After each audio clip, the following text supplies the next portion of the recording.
빌립보서 2장 19절에서 30절까지의 말씀 제가 봉독하도록 하겠습니다. 내가 디모데를 속히 너희에게 보내기를 주 안에서 바람은 너희의 사정을 알므로 안위를 받으려 함이니 이는 뜻을 같이하여 너희 사정을 진실히 생각할 자가 이밖에 내게 없음이라. 그들이 다 자기 일을 구하고 그리스도 예수의 일을 구하지 아니하되 디모데의 연단을 너희가 아나니 자식이 아버지에게 함같이 나와 함께 복음을 위하여 수고하였느니라. 그러므로 내가 내 일이 어떻게 될지를 보아서 곧 이 사람을 보내기를 바라고 나도 속히 가게 될 것을 주 안에서 확신하노라. 그러나 에바프로디도를 너희에게 보내는 것이 필요한 줄로 생각하노니 그는 나의 형제요 함께 수고하고 함께 군사된 자요 너희 사자로 내가 쓸 것을 돕는 자라. 그가 너희 무리를 간절히 사모하고 자기가 병든 것을 너희가 들은 줄을 알고 심히 근심한지라. 그가 병들어 죽게 되었으나 하나님이 그를 긍휼히 여기셨고 그뿐 아니라 또 나를 긍휼히 여기사 내 근심 위에 근심을 면하게 하셨느니라. 그러므로 내가 더욱 급히 그를 보낸 것은 너희로 그를 다시 보고 기뻐하게 하며 내 근심도 덜려 함이니라. 이러므로 너희가 주 안에서 모든 기쁨으로 그를 영접하고 또 이와 같은 자들을 존귀히 여기라. 그가 그리스도의 일을 위하여 죽기에 이르러도 자기 목숨을 돌보지 아니한 것은 나를 섬기는 너희의 일에 부족함을 채우려 함이니라. 아멘. 하나님의 말씀입니다. 지난 한 주간에 교회에서 처음으로 단기 선교를 다녀왔습니다. 물리적인 시간이야 여느 주하고 똑같지만 저 14명의 단기 선교 그 팀들이 선교지에 가서 아마 성도님들께서도 저희들 많이 보고 싶어 하셨을 것이다 생각이 되고 저희들 역시 그곳에 가서 성도님들을 많이 보고 싶었습니다. 우리가 서로 보고 싶어 할 수 있는 성도 되실 수 있게 되길 간절히 축원합니다. 오늘 본문 말씀을 보시면 에바프로디도와 그 디모데를 사도 바울이 칭찬하고 그리고 천거하는 내용이 나오는데 에바프로디도가 너희를 만나기를 간절히 사모한다 이렇게 말했어요. 에바프로디도가 빌립보 교인들을 간절히 보고 싶었다 이렇게 하는 겁니다. 여러분, 행복한 교회를 우리가 여러 가지로 정의할 수 있겠지만 행복한 교회는 서로 많이 보고 싶어하는 교회라고 생각합니다. 모쪼록 우리 모두가 서로 많이 보고 싶어 할 수 있는 성도가 될 수 있게 되기를 주님의 이름으로 간절히 축원합니다. 오늘 본문 말씀은 제가 지금 말씀드린 대로 디모데라는 인물과 에바프로디도라는 두 사람의 인물이 나오고 사도 바울이 이 두 사람의 신앙에 대해서 진심을 담아서 칭찬하고 그리고 그들을 천거하는 내용이 기록되어 있습니다. 사도 바울이 이 두 사람을 칭찬한 이유는 크게 보면 두 가지 이유 때문입니다. 이 두 사람의 겸손과 섬김이 우리 모두에게 롤 모델이 됩니다. 이렇게 말씀하고 있다는 것입니다. 저는 이 자리에 계신 성도님들께서 한 사람도 예외 없이 겸손과 섬김의 큰 모델이 되셔서 그야말로 추천할 만한 그런 성도 되실 수 있게 되기를 간절히 바랍니다. 오늘 본문 말씀을 구체적으로 말씀을 전하기에 앞서서 우리가 성경을 바르게 읽어낼 때 가장 중요한 것은 그 본문의 앞뒤 문맥이라고 제가 말씀을 두 차례에 걸쳐서 전했습니다. 오늘 본문 말씀 앞에 있는 빌립보서 2장 5절에서 11절을 한번 보실 수 있게 되기를 바랍니다. 빌립보서 2장 5절에서 11절. 아마 많은 성도님들이 가장 좋아하시는 성경 구절 가운데 하나가 아닌가 생각이 됩니다. 2장 5절에서 11절 같이 한번 마음을 합하여 합독하도록 하겠습니다. 너희 안에 이 마음을 품으라. 곧 그리스도 예수의 마음이니 그는 근본 하나님의 본체시나 하나님과 동등됨을 취할 것으로 여기지 아니하시고 오히려 자기를 비워 종의 형체를 가지사 사람들과 같이 되셨고 사람의 모양으로 나타나사 자기를 낮추시고 죽기까지 복종하셨으니 곧 십자가에 죽으심이라.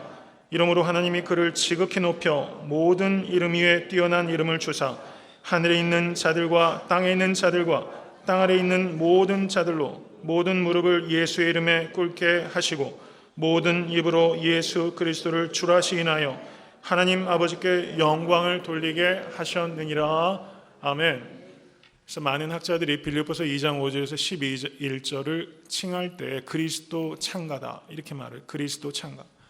그리스도의 성육신과 십자가와 부활과 영광 가운데 높여지시는 이 모든 내용들이 매우 함축적으로 기록되어 있는 것이 빌립보서 2장 5절 11절까지 내용이라는 것입니다.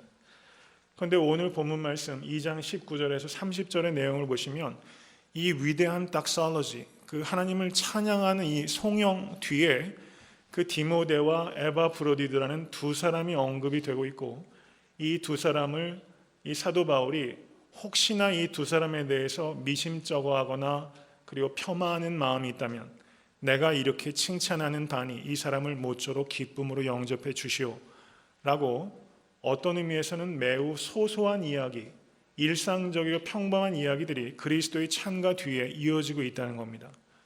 두 이야기가 문맥적으로 어떻게 이렇게 연결이 되었을까? 다소 의아한 구조로 이루어지고 있다는 것을 우리가 발견할 수 있어야 된다는 것입니다.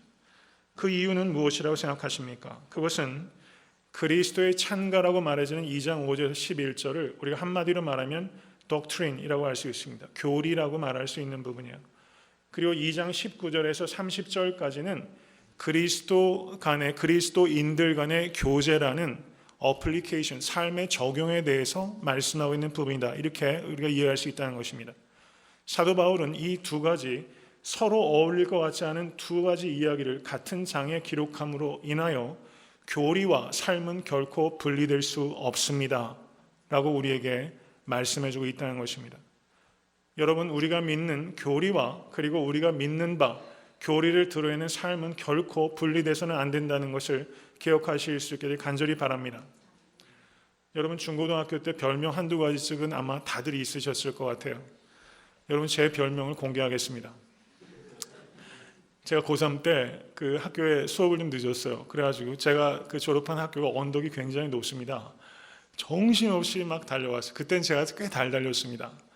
그래가지고 제가 3학년 일반이었는데 마침 교실이 그 1층에 있어가지고 딱 들어갔더니 선생님이 계신 거예요. 그래서 괜히 뛰었구나 싶은 생각이 들었는데, 그때 같은 반 그분들이 한 녀석이 저보고 배철수다 이런 거예요. 배철수. 그래서 제가 한동안 제 별명이 배철수였다는 사실 아십니까? 하나도 안 닮았죠. 하나도 안 닮았는데 그때 제가 굉장히 말랐었어요. 그래서 굉장히 마른 것이 배철수 씨 얘기를 하면서 배철수다 이렇게 그때 이야기를 했는데요. 여러분, 그 별명 중에 여러분 혹시 그런 별명 가진 적 있으십니까? 쟤는 움직이는 영어 사전이야. 여러분, 이런 별명 가지고 계신 분 혹시 한두 명쯤은 알고 계실 거예요. 쟤는 워킹 딕셔너리다. 이런 별명을, 이 중에는 그 별명 가지고 계신 분은 없는 것 같습니다. 여러분, 워킹 딕셔너리가 학교에 몇 명씩은 꼭 있는데, 제가 이 말씀을 드리는 이유는 이 교리와 삶이 분리돼서는 안 된다는 것을 사도 바울께서 이야기를 하시면서 우리에게 가져야 될 진정한 별명이 있습니다. 그것은 워킹 딕셔너리가 아니라 워킹 가스펠. 우리는 움직이는 복음이 되어야 된다. 여러분의 별명이 워킹 가스펠 될 수 있게 될 주님의 이름 간절히 축원합니다. 움직이는 복음, 움직이는 복음. 예수 그리스도께서는 이 땅에 복음이 되시기 위해서 오셨고, 그리고 복음을 증거하기 위해서 오셨습니다. 복음이 되시기 위해서 오셨다는 것은, 복음은 예수 그리스도의 십자가와 부활을 의미하는 것입니다. 예수님께서는 복음이 되시기 위해서 이 땅에 오셨고 우리가 걷는 그 길을 걸으셨습니다. 예수님께서는 워킹 가스펠이었다는 것입니다. 그래서 그리스도를 영접한 그리스도인 역시 워킹 가스펠이 되어야 되는 것입니다. 성도님들께서 믿는 바와 성도님들께서 사는 바가 분리되지 않고 모쪼록 하나 되실 수 있게 되길 주님의 이름으로 간절히 축원합니다. 오늘 본문 말씀을 보시면 가장 먼저 눈에 띄는 것은 2장 19절 말씀 보실 수 있게 되길 바랍니다. 내가 디모데를 속히 너희에게 보내기를 주 안에서 바람은 너희의 사정을 알므로 안위를 받으려 함이니. 여기에서 사도 바울이 바라는 것은 어디 안에서 바랍니까? en Cristo, in Christ, 주 안에서 나는 바라는 것입니다. 이렇게 말씀합니다. 그리고 2장 24절을 보십시오. 2장 24절을 보시면 나도 속히 가게 될 것을 주 안에서 확신하노라. 나도 빌립보 교회에 갈 것입니다. 그렇지만 이것은 주 안에서 확신하는 것입니다. 이렇게 말씀하고 있다는 사실입니다. 그리고 2장 29절을 보십시오. 2장 29절에 이러므로 너희가 주 안에서 모든 기쁨으로 저를 영접하고 또 이와 같은 자들을 존귀히 여기라. 에바브로디드를 영접할 때 그저 인간적인 반가움으로 영접하는 것이 아니라 어디에서? 주 안에서 기뻐하라. 사도 바울은 엔 크리스도, 주 안에서, 그리스도 안에서, 그리스도 예수 안에서, 여러분 입만 열면 그 말이 나오고 있어요. 사도 바울 전체 서신서에 불과 두세 절 사이에 한 번 정도 나올 정도로, 그 정도로 주 안에서가 사도 바울의 삶 가운데서 반복되어 있다는 겁니다. 엔 크리스토. 여러분, 우리는 이 땅에 살면서 여러 장소를 오갑니다. 여러분, 인생을 살아가다 보면 푸른 초장에서 머물 때도 있어요. 쉴 만한 물가에 머물 때도 있습니다. 그렇지만 분명하게 한 사람도 예외 없이 사망의 음침한 골짜기에 머물 때도 있어요. 그러나 그런 장소들은 모두 지나갑니다. 우리가 떠나서 안 되는 한 자리가 있다면 엔 크리스토, 주 안입니다. 모쪼록 주 안에서 항상 거하시는 성도님 되실 수 있게 되기를 주님으로 간절히 축원합니다. 사도 바울은 주 안을 떠나서는 생각 자체가 불가능한 사람이라는 겁니다. 무엇을 바라든, 무엇을 원하든, 무엇을 하든 사도 바울은 항상 주 안이라는 생각 안에서 생각하고 행동했던 사람이라는 것입니다. 빌립보서는 여러 성도님들께서 잘 아시는 대로 옥중서신이라고 불리는 서신서입니다. 옥중서신이라 함은 사도 바울께서 이 빌립보서를 기록할 때 감옥에서 기록했다는 거예요. 그런데 사도 바울은 이 감옥에 있지만 감옥에 있다고 생각하는 사람이 아닙니다. 주 안에 있다고 생각하는 사람입니다. 네로 때문에 갇혀 있는 것이 아니라 그리스도의 사랑 때문에 갇혀 있다고 생각하는 것이 이 바로 사도 바울이라는 사실입니다. 여러분, 이 신앙 갖는 것이 가장 행복한 것입니다. 이 신앙 가지실 수 있게 되기를 간절히 바랍니다. 지금 사도 바울이 오늘 본문에서 디모데와 에바브로디도를 빌립보 교회에게 보내는 이유를 설명하고 있습니다. 그런데 디모데는 어떤 사람입니까? 22절을 보시면 사도 바울께서 이 디모데는 나에게 있어서는 아들과 같은 사람입니다.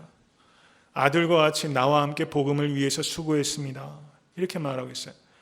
여러분, 아들과 같은 사람이라고 말하는 것은 어떤 이야기입니까? 나에게 있어서는 없어서는 안 되는 사람입니다. 정말 제가 아끼고 사랑하는 사람입니다. 이것을 표현하고 있는 거예요. 그 다음에 에바브로디도는 어떤 사람입니까? 에바브로디도는 빌립보 교인들이 사도 바울께서 감옥에 갇혀 있다는 것을 알고서 감옥에 있으면 여러 도움이 필요합니다. 옥수발을 들라고 빌립보 교회 교인들이 헌금을 모아서 에바브로디도 편에 사도 바울에게 보냈던 겁니다. 바울에게 매우 기묘한 존재였습니다. 여러분, 병에 걸리면 서럽습니다. 저도 유학생활 몇 년 했지만요, 유학 중에 병 걸리면 참 서러워요. 여러분, 이민생활 중에서 병 걸리면 한국처럼 주변에 병수발 들 사람들 마땅치 않습니다. 병들면 외로워요. 감옥에 갇혀 있으면 병든 만큼 혹은 그 이상으로 외롭지 않겠습니까? 누군가가 필요한 겁니다. 에바브로디도는 사도 바울에게 반드시 필요했던 존재라는 것을 제가 말씀드리는 것입니다. 25절을 보시면 나의 쓸 것을 돕는 자다, 이렇게 사도 바울께서 에바브로디도를 말하고 있어요. 한 사람은 아들과 같은 존재요, 한 사람은 나의 쓸 것을 돕는 자입니다. 이 두 사람은 사도 바울에게 있어서 반드시 필요한 사람이었어요. 그런데 사도 바울은 이 두 사람을 자기 곁에 묶어두지 않고 빌립보 교인들을 위하여 보내겠다는 겁니다. 사도 바울의 우선순위는 나의 필요가 아니라 교회의 필요였다는 것을 오늘 본문을 통해서 우리에게 알려주고 계시다는 사실입니다. 이 두 사람을 보내는 것은 사도 바울이 큰 희생을 치르면서 보내는 것이라는 것을 모쪼록 깨닫게 되실 수 있게 간절히 바랍니다. 여러분, 상식이라는 관점에서 보면 이 두 사람을 보내고 싶지 않은 거예요. 여러분, 그 섭섭마귀 이런 얘기 많이 합니다. 나이 들어가시면 섭섭해진다, 이런 말도 있고, 목회자도 어떤 목사님이 그냥 진솔하게 그런 설교 예전에 하신 걸 들었어요. 때 되고 명절이 되면 성도들이 잘 이렇게 목사님을 섬겨 주셨는데 이제 목사님이 이제 그렇게 하지 마십시오 라고 얘기했더니 정말 다음에 아무도 찾아온 사람이 없더래요. 그래서 섭섭하셨대요. 여러분, 충분히 이해가 되죠. 다 사람들이 섭섭한 마음을 다 가지고 살아요.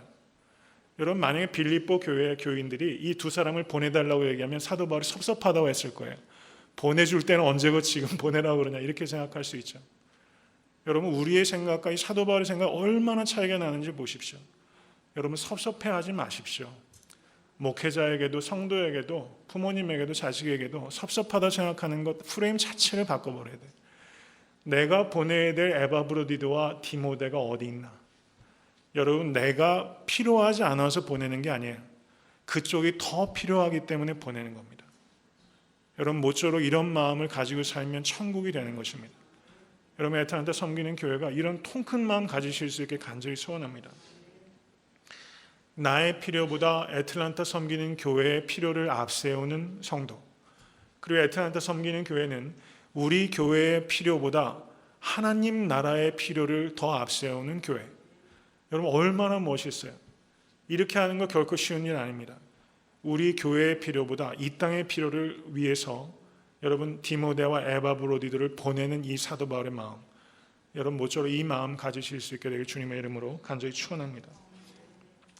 사도 바울이 이제 디모데를 보내는 이유를 설명하면서 19절 말씀 보시기 바랍니다. 너희의 사정을 알고 싶다 이렇게 말했어요. 내가 감옥에 갇혀서 빌립보 교인들 성도들의 근황을 내가 알지 못한다. 이제 디모데를 보냅니다. 디모데를 통해서 소식 좀 듣고 싶습니다. 그러면 내가 감옥에서 크게 위로가 되겠습니다. 여러분, 이 말이 좀 감동적이지 않습니까? 사도 바울도 위로가 필요한 인간이라는 거예요. 사도 바울이 인간적인 면모를 여기 고스란히 드러내고 있어요. 이 의미를 얼마나 우리가 생각할 수 있을지 모르겠습니다. 사도 바울은 굉장히 자연스러운 정서를 가지고 있던 휴먼 빙이었어요. 인간이었습니다. 그 뒤에 26절을 한번 보시기 바랍니다. 26절 제가 읽습니다. 그가 에바프로디도입니다. 너희 무리를 간절히 사모하고 자기가 병든 것을 너희가 들은 줄을 알고 심히 근심한지라. 30절 보십시오. 그가 에바프로디도입니다. 그리스도의 일을 위하여 죽기에 이르러도 자기 목숨을 돌보지 아니한 것은, 이렇게 말하고 있어요. 에바브로디도는 그리스도의 일을 위하여 죽기에 이르러도 자기 목숨을 돌보지 않던 사람이에요. 순교하는 것을 두려워하지 않던 사람이에요. 대단한 사람이에요. 그런데 그 사람이 26절을 보십시오. 너희 무리를 간절히 사모하고 향수병에 걸렸다는 겁니다. 빌립보 교인들이 보고 싶어서 너무 간절히 사무쳐서 병들 지경이라는 겁니다. 그리고 실제 피지컬리도 심각한 병에 에바브로디도가 걸렸어요. 그런데 빌립보 교회 교인들이 에바브로디도가 아프다는 소식을 들었어요. 여러분, 이 마음이 이해가 되십니까? 만약에 한국의 가족들, 여러분 신분 문제 때문에 한국에서 누가 아프셔도 또 부모님이 돌아가셔도 못 찾아뵙는 일들이 참 많이 있어요. 아프다는 소식을 들으면 보통 마음 상하는 게 아닙니다. 지금 에바브로디도가 그것을 마음 상해하는 빌립보 교인들을 걱정하고 있는 거예요. 그래서 가서 나 괜찮습니다 라고 얘기하고 싶다는 거예요. 여러분, 얼마나 인간적이고 자연스러워요. 하나님의 일을 위해서 목숨을 개의치 않던 사람도 에바브로디도요, 향수병에 걸리는 사람도 에바브로디도요. 여러분, 이 두 가지 모습이 자연스럽다는 겁니다. 사도 바울이 여기서 말하는 것은 향수병 걸려서 너에게 돌아가는 에바브로디도에게 하나님의 일을 하지 않고 향수병 따위에 걸려서 다시 돌아와? 라고 말하면서 견책할 일이 아니라는 겁니다. 여러분, 이 의미를 잘 깨달으실 수 있게 되길 바랍니다. 여러분, 영적이라는 것은 인간적이고 자연스러운 감정을 억누르는 것이 영적인 거 아니에요. 인간적이고 참된 감정을 부인하는 로봇가 되라는 것이 영적인 것이 결코 아니라는 것을 성경 우리에게 말씀하고 있다는 것입니다. 그리스도인들도 외롭습니다. 엘리야도 외로웠습니다. 엘리야도 차라리 목숨을 거두어달라고 말할 정도였어요. 인간적인 면모를 드러냈어요. 예수님은 안 그러셨습니까? 예수님은 나사로가 죽었을 때 슬피 우셨다고 말씀하셨어요. 그리고 그를 일으켜 세우셨어요. 신적이라는 것은 인간적인 것을 버린다는 뜻을 의미하는 것이 결코 아니라는 것입니다. 그런데 교회 안에 보면요, 신앙생활을 오래 하면 오래 할수록 인간적인 감정이 메말라지고 교조적이고 율법주의자가 되는 바리새인들이 많아져요. 많이 알면 안다고 생각할수록, 경험이 쌓이면 쌓인다고 생각할수록, 목회자일수록, 교회의 영적 리더일수록 인간적인 면모가 없어지는 로봇 같은 사람이 많아진다는 것을 우리가 경계해야 된다는 뜻입니다. 참된 그리스도인이 된다는 것은 인간적이고 자연스러운 감정을 버리는 것이 결코 아니라는 것을 깨달으실 수 있기를 바랍니다. 사도 바울도 말합니다. 나도 위로가 필요합니다. 이렇게 말하고 있다는 사실이에요. 그러면 우리가 버려야 되는 인간적인 것은 무엇인가? 그것은 자연스러운 인간적인 감정이 아니라 골로새서 3장 5절 말씀, 그러므로 땅에 있는 지체를 죽이라 라고 말씀합니다. 여기에서 땅의 것이라는 것은 음란과 부정과 사욕과 악한 정욕과 탐심을 의미하는 것입니다. 다툼과 허영을 버려야 됩니다. 자기 이름에 대한 집착과 그리고 자기 이익에 대한 집착을 버리는 것을 의미하는 것입니다. 이런 것을 버려야 되는 것입니다. 오늘 설교 제목을 보시면서 좀 의아하다라는 생각을 하셨을 수도 있겠어요. 설교 제목을 한번 보시기 바랍니다. 설교 제목 다 같이 한번 크게 읽겠습니다. 하늘과 땅의 특징을 공히 갖춘 종달새 성도.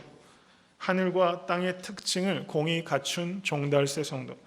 여러분, 제가 설교 제목은 제가 그냥 아무렇게나 짓는 게 아닙니다. 설교 전체를 요약하려고 제가 노력을 많이 합니다. 하늘과 땅의 특징을 공히 갖춘 종달새 성도. 기억하십시오.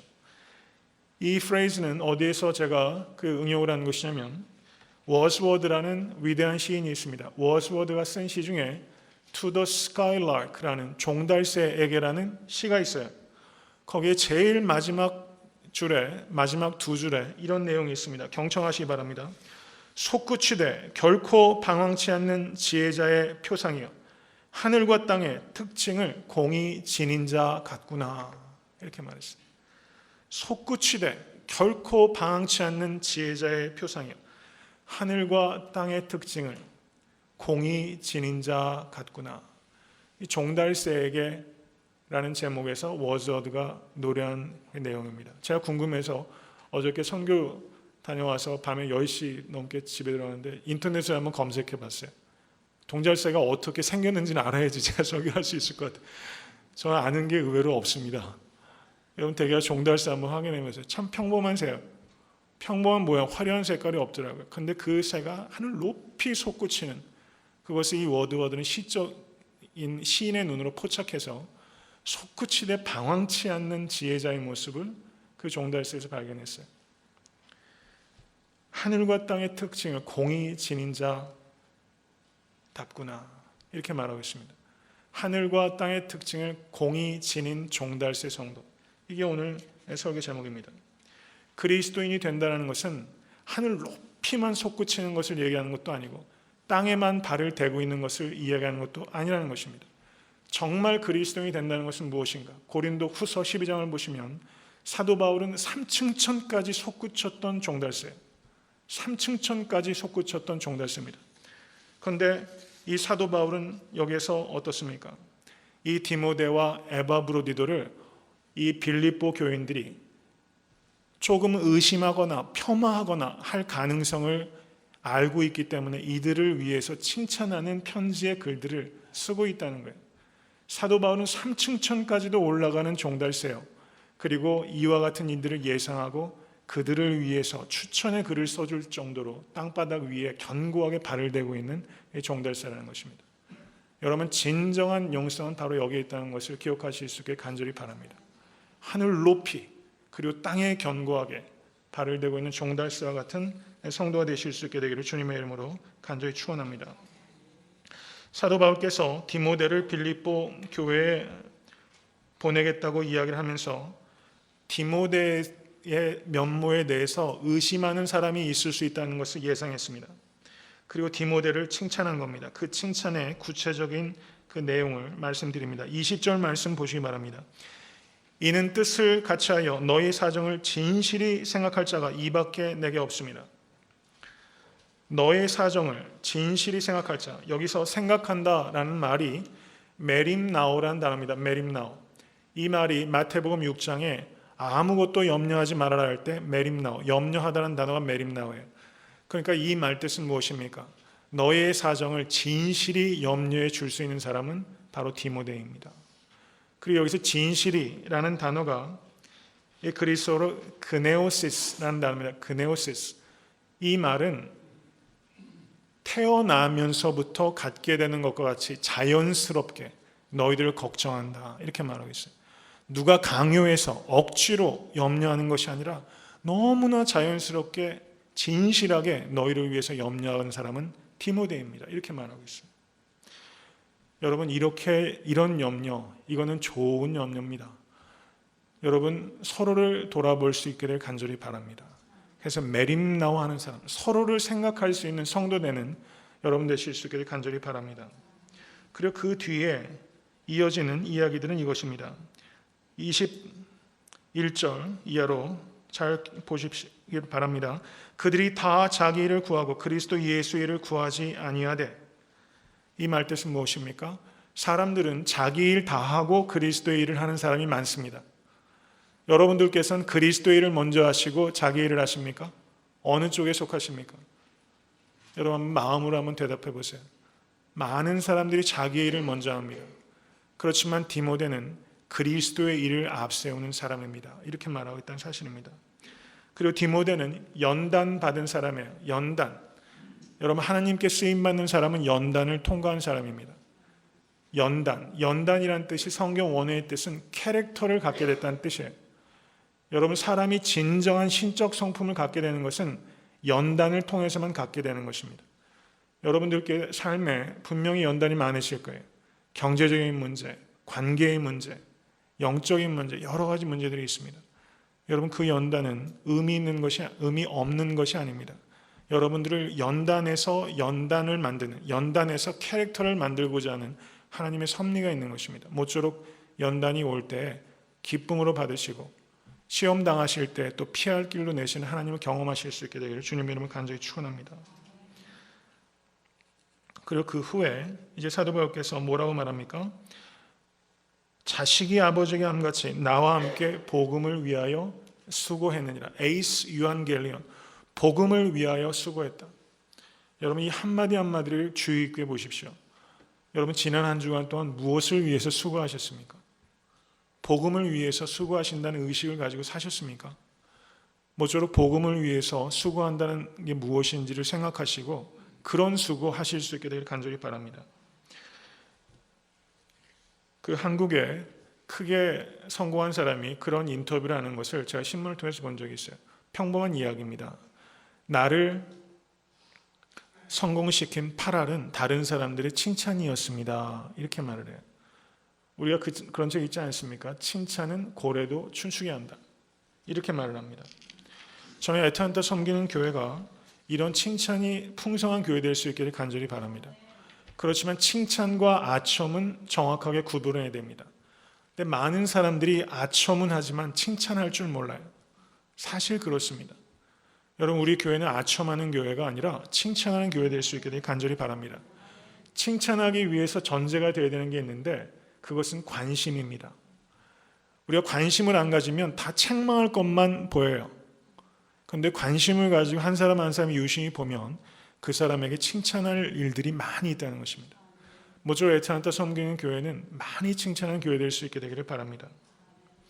그리고 25절부터 30절까지의 내용은 사도 바울이 이 에바프로디도에 대한 이야기를 하고 있습니다. 역시 마찬가지로 에바프로디도가 빌립보 교회에서 파송되었을 때는 사도 바울의 옥살이 하는 것을 수발하라고 보낸 것인데, 이제 여전히 감옥에 갇혀 있는데 에바프로디도가 돌아가면 교인들이 책망할 수 있는 상황이 빚어질 수 있다는 것을 사도 바울이 염두에 둔 것입니다. 그런데 에바프로디도라는 이름의 기원을 우리가 살펴볼 필요가 있습니다. 에바프로디도라는 이름은 여러분, 그리스 여신 중에서 아프로디테라는 여신은 이름은 다 들어보셨을 거예요. 아프로디테. 이 아프로디테라는 이름에서 유래된 것이 바로 이 에바프로디도라는 이름이라는 겁니다. 말하자면 그리스도의 사역자가 그 이름이 이런 거예요. 이박수.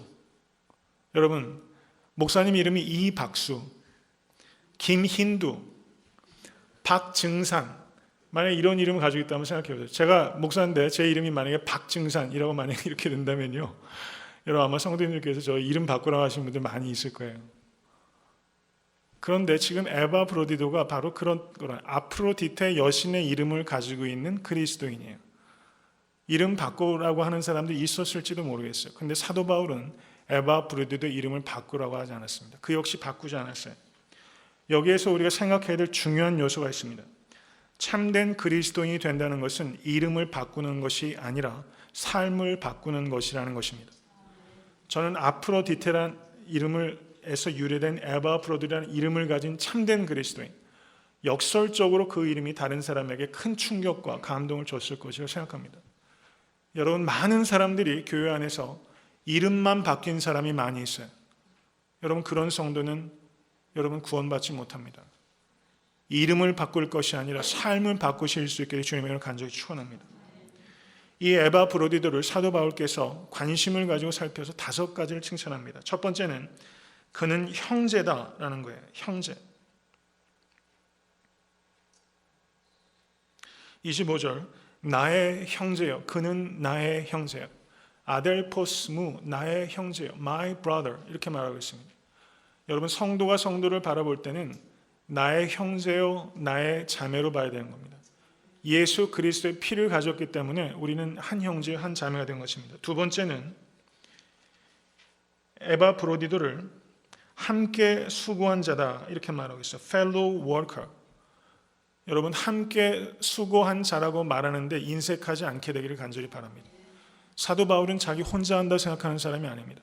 함께 수고했다는 것을 이야기하는 사람입니다. 세 번째는 함께 군사된 자라고 말하고 있어요. 여러분이 함께란 말이 계속 반복되고 있는 것이 보이십니까? 신앙은 무엇입니까? 함께라는 의식을 갖고 있는 거예요. 네 번째는 너희 사자요. 다섯 번째는 돕는 자다라고 사도 바울이 이렇게 말씀하고 있다는 겁니다. 에바브로디도를 이렇게 칭찬하고 저를 감싸고 있어요. 그리고서 사도 바울이 지금 이 에바브로디도를 빌립보 교회에게 보냅니다. 제가 앞서 말씀드렸던 것처럼 이유가 3가지입니다. 첫째는 향수병에 걸렸습니다. 두 번째는 에바브로디도가 병들었다는 것을 빌립보 교회 교인들이 걱정하고 있기 때문에 걱정을 덜어주기 위해서 보냅니다. 세 번째는 빌립보 교회가 여러모로 칭찬받는 교회인데 한 가지 문제가 있었어요. 그 문제는 분열입니다. 그래서 사도 바울이 빌립보서를 이 에바브로디도 편에 보내면서 그 분열에 대해서 에바브로디도를 통해 가르치고자 하는 3가지 목적이 있어서 이 에바브로디도를 보낸 것입니다. 그리고 말씀의 초점이 29절에 있는 것입니다. 29절 다 같이 읽겠습니다. 이러므로 너희가 주 안에서 모든 기쁨으로 그를 영접하고 또 이와 같은 자들을 존귀히 여기라, 이렇게 말씀하고 있다는 것입니다. 여러분, 이게 true Christianity입니다. 다른 사람들 존귀히 여길 수 있도록 사람들을 격려하고 고무해 주는 겁니다. 업신받고 폄하받고 그리고 수고하고 애쓰는 것들이 다른 사람들을 위해서 그냥 꺾이는 것을 이 사도 바울이 원치 않는 거예요. 에바브로디도가 수고했다. 그 수고를 너희가 폄하할 수 없습니다. 이렇게 사도 바울이 말하고 있는 거예요. 감싸주고 있어요. 여러분, 우리가 모쪼록 이런 교회 될 수 있게 간절히 바랍니다. 사도 바울이 디모데와 에바브로디도에 대해서 칭찬하고 그들을 추천하는 편지를 썼던 것처럼 교회 성도들 중에 우리는 다 흠이 많은 사람입니다. 근데 여러분, 흠이 있지만 장점도 많이 있어요. 왼손잡이 에훗이 쓰임받지 않았습니까? 누군가가 누구를 쉽게 폄하하고 업신여길 때가 있어요. 초대교회에도 그랬습니다. 문제는 사람은 죄인이기 때문에 반드시 그런 일이 있습니다. 그런데 정말 좋은 교회는 어떤 교회냐? 업신여기고 경멸하고 폄하하는 일들이 있을 때 그것을 감쌀 수 있는 교회입니다. 어느 교회나 그건 있어요. 사도행전 6장에서도 보면 헬라파 과부들이 원망하는 소리가 사도들에게 들렸다, 이렇게 말하고 있어요. 원망하는 소리는 ongoing, 계속 들립니다. 모쪼록 애타한테 섬기는 교회는 이 사도 바울이 빌립보 교인들에게 이 디모데와 에바브로디도를 칭찬하는 글을 썼던 것처럼 그 사람을 싸고 그 사람을 칭찬하고 세워주고 함부로 무시받지 않도록, 함부로 폄하되지 않도록, 함부로 그 값이 함부로 매겨지지 않도록 하는 일들을 우리 사랑하는 모든 성도님들께서 하실 수 있게 되길 간절히 바랍니다. 그렇게 될 때 우리는 복음을 증거할 수 있습니다. 그렇게 안 하면 우리가 믿는 바 복음을 스스로 부인하는 셈이 되는 것입니다. 교회가 사랑으로 하나 되지 못하면 사랑의 복음을 증거하는 것은 다 가증스러운 위선입니다. 지금 우리가 살고 있는 시대에 왜 복음의 진보가 더디게 나타납니까? 왜 그렇습니까? 교회가 분열되어 있기 때문입니다. 그리고 사탄은 교회를 분열시킵니다. 여러분, 모쪼록 그것을 기억하시고 그리스도의 마음을 품으라. 사도 바울은 이 마음을 품고 디모데와 에바브로디들을 품었고 그리고 이렇게 기묘한 두 사람을 빌립보 교인들을 위해서 내어보내는 큰 마음을 가졌다는 것입니다. 여러분, 이 마음을 가지고 사시면 행복하고, 이 마음을 가지고 사시면 승리하고, 이 마음을 가지고 사시면 형통하게 될 것입니다. 모쪼록 이런 삶 살아가실 수 있게 되기 주님의 이름으로 간절히 축원합니다.